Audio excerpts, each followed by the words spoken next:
Hi friends, உங்கள் சுஜாதா மனோகரன் பேசுகிறேன். இந்த சம்மருக்கு இதமாக ஒரு டிஃபனுங்க சட்டுன்னு நம்ம செஞ்சுக்கலாம். ரொம்ப ஒரு வேலையும் இருக்காது. எதுவும் பெருசாக நம்ம ஊற வச்சு செய்ய வேண்டிய வேலைகள்லாம் இல்லை. டக்குன்னு நம்ம செஞ்சுக்கலாம். இதில் நான் பன்சி ரவை யூஸ் பண்ணியிருக்கேன். எந்த விதமான ரவையும் இதுக்கு நல்லா இருக்கும். இதில் மெயின் இன்க்ரீடியன்ட் இந்த சிகப்பு பூசணிக்காவும் கேரட்டும் அருமையாக இருக்குங்க. ரொம்ப ஹெல்த்தியாகவும் இருக்கும். ஏஜ் ஆனவங்களும் சாப்பிட்லாம். எல்லா வயசுக்காரங்களும் சாப்பிட்றதுக்கு ஒரு இதமான டிஃபன், ரொம்ப குவிக்காக செஞ்சுக்கிற டிஃபன், டேஸ்டியான டிஃபன். வாங்க வீடியோ பார்க்கலாம். ஹாய் ஃப்ரெண்ட்ஸ், உங்கள் சுஜாதா மனோகரன் பேசுகிறேன். இன்னைக்கு நீங்கள் பார்க்க போகிறது வயிற்றுக்கு இதமாகவும் இருக்கணும். அதே போல் இந்த வெயிலுக்கு சமையலில் ரொம்ப நேரம் செலவு பண்ணாமல் சட்டுன்னு செஞ்சுக்கிற மாதிரி ஒரு டிஷ்ஷு பண்ணணும். என்ன பண்ணலாம் அப்படின்னு சொல்லிட்டு யோசிச்சுக்கிட்டு இன்னைக்கு இந்த டிஷ்ஷை டிசைட் பண்ணியிருக்கேன். இதுக்கு சிகப்பு பூசணிக்காய் அழகாக இருக்குது இல்லைங்களா? இது நான் குன்னூர் போயிருந்தேன், அங்கே வாங்கிட்டு வந்தேன். அழகாக இருக்குது அப்படின்னு சொல்லிட்டு. இதுவும் இந்த கேரட் மட்டும் இதில் வெஜிடபிள்ஸ் போதும். ஏன்னா இந்த சம்மருக்கு நம்ம ஆயில் எல்லாம் ரொம்ப இல்லாமல் இதமாக சாப்பிட்றதுக்கு நல்லாயிருக்கும், ஹெல்த்தியாகவும் இருக்கணும். அதுக்கு நான் என்ன பண்ணியிருக்கேன் அப்படின்னா, துவரம் பருப்பும் கடலப்பருப்பும் 2 ஸ்பூன் ஊற வச்சிருக்கேன். இது ஊறுற வரைக்கும் ஊறினா போதுங்க. இது நான் இப்போ 3/4 மணி நேரம் ஊற வச்சிருக்கேன். இதுக்கு தேவையானது அப்படின்னு பார்த்தோம் அப்படின்னா, ஏதாவது ஒரு ரவை வேணும். என்ன ரவை வேணுமோ உங்ககிட்ட என்ன இருக்கோ அதை எடுத்துக்கோங்க. இப்போ ராகி ரவை, கம்பு ரவை, அது மாதிரி நிறைய வெரைட்டிஸ் வருது. அதெல்லாம் இல்லைப்பா அரிசி ரவை தான் இருக்கு அப்படின்னா ஓகே, அதையும் எடுத்துக்கலாம். நம்ம ஜஸ்ட் வெள்ளை ரவை இருந்தால் கூட ஓகே ஃப்ரெண்ட்ஸ். பாருங்க, இப்போ நான் என்ன பண்ணேன் அப்படின்னா, என்ன ரவை இருக்கு அப்படின்னு சொல்லிட்டு இந்த டிஷ் ஐடியா பண்ணதுமே ஃப்ரிட்ஜில் பார்த்ததுக்கு இது சோள ரவை இருக்கு. இது பன்சி ரவை. இது பெங்களூர் கர்நாடகா ரவை. இது பன்சி ரவைன்னு சொல்லிட்டு இதுக்கு முந்தைய வீடியோஸ் டிஃபன் வெரைட்டிஸில் போட்டிருக்கேன். நல்ல ஹெல்த்தியாகவும் இருக்கும். பன்சின்னு ஒரு தானியம் உற்பத்தி ஆகுது கர்நாடகாவில், அதில் செஞ்ச ரவை. இது எது வேணுமோ நமக்கு எடுத்துக்கலாம். இப்போ நான் இன்னைக்கு எதை எடுத்துக்கலாம்னு சொல்லுங்கள் ஃப்ரெண்ட்ஸ். பன்சி ரவை ஓப்பன் பண்ணியிருக்கு, அதனால நான் இதை எடுத்துக்க போகிறேன். இப்போது இதை என்ன பண்ணணும் அப்படின்னா, இதை மிக்சியில் போட்டுக்கலாம். இந்த தண்ணியை மொத்தம் வடிச்சிட்டு இதை மிக்சியில் சேர்த்துக்கலாம். இப்போ பாருங்கள், நான் இந்த பருப்புகளை ஒரு 1/2 ஸ்பூன் தண்ணியோட நான் இதில் எடுத்து வச்சுருக்கேன். இப்போ இதில் ஜீரகம் ஒரு 1/2 ஸ்பூனு. நமக்கு எவ்வளோ காரம் வேணுமோ, இதில் மிளகு போட்டால் நல்லாயிருக்கும், அதுக்கோசம் நான் மிளகு சேர்க்குறேன். இப்போ பாருங்கள், இதில் நமக்கு எவ்வளோ காரம் வேணுமோ அது போல் சேர்த்துக்கலாம். இல்லை எனக்கு மிளகா தான் பிடிக்கும் அப்படின்னாலும் தப்பில்லை. ஏன்னா மிளகு நமக்கு இதுதான் பாரம்பரியமானது. மிளகா அப்புறம் தான் வந்துச்சு நமக்கு. பாருங்கள், தனியா இது ஒரு ஃப்ளேவரை கொடுக்கும், நல்லாயிருக்கும். எப்போவுமே நம்ம ஜீரகம் தான் சேர்ப்போம். ஜீரகம் தான் மெயினாக இருக்கும், மற்றதெல்லாம் எதுவும் சேர்க்க மாட்டோம். இப்போது இதை அரைச்சிக்கலாம். தண்ணி விட்டும் அரைச்சிக்கலாம், இல்லை எப்படி லேசாக இந்த ரவையை நனைச்சி வைக்கிறதுக்கு அரைச்சிக்கணும். பிகினர்ஸ்க்கு எதுக்கு நம்ம தண்ணி ஊற்றாமல் அரைக்கணும் அப்படின்னு யோசனை வருங்க. தண்ணி ஊற்றிட்டோம் அப்படின்னா அந்த ஜீரகம் மிளகு அதெல்லாம் நைஸ் ஆகாது, ரன் ஆகாது. அதனால் இது மாதிரி ரன் பண்ணிக்கிட்ட அப்புறம் நம்ம கொஞ்சம் தண்ணி விட்டுக்கலாம் இதில். இப்போ பாருங்கள், 4 ஸ்பூன் பருப்பு எடுத்ததுக்கு 1/2 கப் அளவுக்கு பன்சி ரவை எடுத்திருக்கேன். இப்போது இதில் கொஞ்சம் உப்பு போட்டுடலாம் நம்ம. இப்போ இந்த இட்லிக்கு எவ்வளோ உப்பு வேணுமோ அந்த அளவு உப்பு சேர்த்துடலாம் நம்ம. இப்போ பூசணிக்காவும் கேரட்டும் சேர்க்க போகிறதால நான் 1/2 ஸ்பூனை விட கொஞ்சம் ஜாஸ்தி போட்டிருக்கேன். உங்களுக்கு ஏற்ற மாதிரி நீங்கள் உப்பு போட்டுக்கோங்க. இப்போ இதில் கொஞ்சமாக தண்ணி விடுங்க, ரொம்ப விட வேண்டாம். ஏன்னா நம்ம அந்த காயிலையும் கொஞ்சம் தண்ணி இருக்கும்.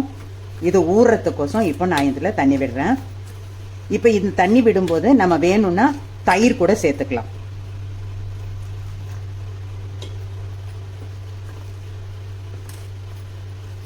இப்போ இது ஒரு பக்கம் இருக்கட்டும்.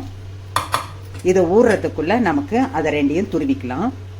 இப்போ பாருங்க, இந்த அளவுக்கு போர்ஷனுக்கு சிகப்பு பூசணிக்காய் துருவி இருக்கேன். அதே போல் கேரட் ஒரு கேரட் எடுத்திருக்கேன். இப்போது இந்த நம்ம ரெடி பண்ணி வச்சிருக்கிற இந்த பேட்டரில் கொஞ்சம் கேரட் அதில் போட்டுடலாம்.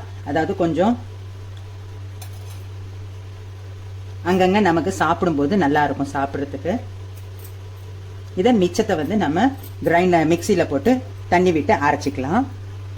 இப்போ இதை அரைக்கிறதுக்கு முன்னாடி எந்த அளவுக்கு நமக்கு தண்ணி விடலாம் அப்படிங்கிறத செக் பண்ணிக்கோங்க. பாருங்கள், இப்போ இந்த அளவுக்கு கெட்டியாக இருக்கு இல்லையா? இப்போ கொஞ்சம் இதில் தண்ணி விட்டு அரைச்சிக்கிறதுக்கு நமக்கு ஈஸியாக தெரியும். இப்போ இந்த அரைச்ச விழுதை இதில் சேர்த்துக்கலாம். இப்போ பாருங்கள், மிக்சியில் கொஞ்சம் தண்ணி விட்டு ரெடி பண்ணி வச்சுருக்கேன். இதை நம்ம பிசைஞ்சு பார்த்துட்டு கலந்து பார்த்துட்டு அப்புறம் வேணும்னா கொஞ்சம் தண்ணி விட்டுக்கலாம். டக்குன்னு தண்ணி ஊற்றிட்டிங்க அப்படின்னா அதை மறுபடியும் அந்த பேட்டரை சரி பண்ணுறதுக்கு நமக்கு கஷ்டமாக இருக்கும். இப்போ நான் இந்த மிக்சியில் இருக்கிற தண்ணியை இதில் சேர்க்குறேன்.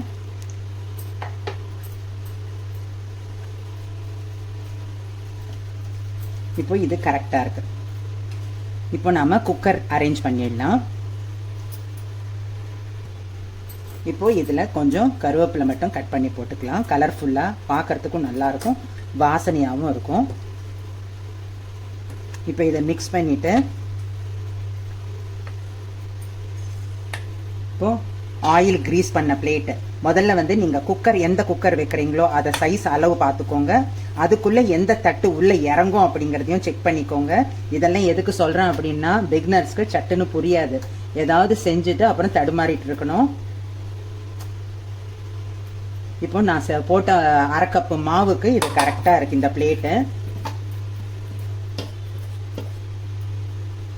இது உங்களுக்கு பொங்கி மேலே வராது, இப்படியே தான் இருக்கும். அதனால இப்படியே நம்ம இதை குக்கருக்குள்ள இறக்கலாம். இப்போ பாருங்க ஃப்ரெண்ட்ஸ், தண்ணி கொதி வர ஆரம்பிச்சிருச்சு. ஆனால் இட்லி வைக்கும் போது எப்பவுமே தண்ணி கொதி வந்தப்புறம் தான் வைக்கணும். அதுதான் உங்களுக்கு நல்லா இருக்கும், சாப்பிட்றதுக்கும் வேகிறதுக்கும் நல்லா இருக்கும். இப்போ இதை ஸ்டீம் வந்ததுமே 20 நிமிஷம் சன்ன ஸ்டீம்லேயே, அதாவது ஹை வேண்டாம், ஹையில் இல்லாமல் மீடியமான அனலில் நிதானமாக ஸ்டீம் வர்ற மாதிரி 20 நிமிஷம் பார்த்துக்கோங்க. ஏன் அப்படின்னா குக்கரில் இருக்கிற தண்ணி உங்களுக்கு தீர்ந்து போயிடும். அதே இல்லாமல் ஹையில் வச்சிங்க அப்படின்னா அந்த தண்ணி வந்து மேலே அந்த இட்லி மேலே விழுந்து அப்படியே இட்லி வந்து கொலான்னு ஆகிடும். உங்களுக்கு வந்து நாம் இது மாதிரி சின்ன பாத்திரத்தில் வைக்கும்போது இது மாதிரி தான் வைக்கணும். சின்ன குக்கரில் வைக்கும் போதும் சரி, பெரிய குக்கரில் வச்சாலும் தண்ணி அளவாக தான் நம்ம வைக்க முடியும். அதிகம் வச்சோம் அப்படின்னா பொங்கி மேலே வந்துடும். அதனால் இப்போ வந்து நான் இந்த அளவுக்கு தண்ணி வச்சுருக்கேன். அதுக்கு மேலே அந்த எம்போஸ் பண்ணி வைக்கிறதுக்கு அந்த சிம்மாடு வச்சுருக்கேன். அதுக்கு மேலே தட்டு இருக்குது. இப்போ அதில் தட்டுன்னு வராமல் இருக்கிறதுக்கு இந்த ஐடியா சொல்கிறேன் ஃப்ரெண்ட்ஸ். இப்போ இது 20 நிமிஷம் வேகட்டும். இப்போ இது 20 மினிட்ஸ் ஆச்சு. நம்ம ஸ்டவ் ஆஃப் பண்ணிவிட்டு ஸ்டீம் இறங்குறதுக்கு வெயிட் பண்ணலாம். இப்போது ஸ்டீம் இறங்கினதுமே திறந்து பார்க்கலாம். பாருங்கள், தட்டு வந்து ஒரு பக்கம் சாஞ்சிருக்கு. அதுதான் மெயின் ப்ராப்ளம். நல்லா ஒட்டாமல் நல்லா வெந்திருக்கு. இப்போ நாம் இதை இறக்கி வச்சிடலாம்.